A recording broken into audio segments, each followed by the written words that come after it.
बेरोजगारीच्या मुद्द्यावर विरोधकांचं हे आंदोलन आपण या ठिकाणी बघू शकतो। विधानसभेच्या पायऱ्यांवर या ठिकाणी आंदोलन सुरू आहे आणि कढई घेऊन आलेले आहे विरोधी पक्षनेते अंबादास दानवे या ठिकाणी। आणि कढईमध्ये बटाटे वडे जे आहेत ते तळून बेरोजगारीचा मुद्दा सरकारपर्यंत पोहोचवण्याचा हा प्रयत्न जो आहे तो या ठिकाणी आहे। आमदार सचिन अहिर या ठिकाणी आहेत, आमदार रोहित पवार या ठिकाणी आहेत, आमदार कोरेटी या ठिकाणी आहेत आणि हे विरोधक आक्रमक आहेत।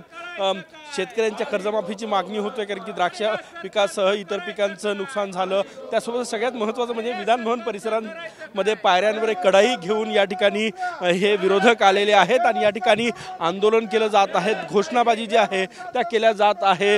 हातामध्ये फलक आहे, सरकार देतंय आश्वासनं खोटी, प्रत्येक परीक्षेत पेपर फुटी, अशा प्रकारचे फलक या हातामध्ये आहे। एक दिवा खोक्यानी, दुसरा दिवा धोक्यानी, अशा प्रकारचे फलक आहे हातामध्ये आणि आंदोलन केलं जात आहे। वेगवेगळ्या विषयावर विरोधक या हिवाळी अधिवेशनादरम्यान आंदोलन करतात। आज कढई घेऊन बेरोजगारीचा मुद्दा मांडण्याचा प्रयत्न जो आहे तो या ठिकाणी केला आहे। कॅमेरामॅन सचिन सॅमसह गजानन नुमाटे, न्यूज 9 मराठी, नागपूर।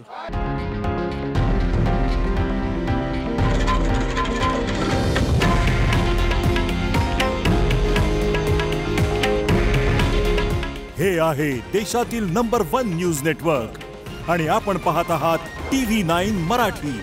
काळजी तुमची, हित महाराष्ट्राचं।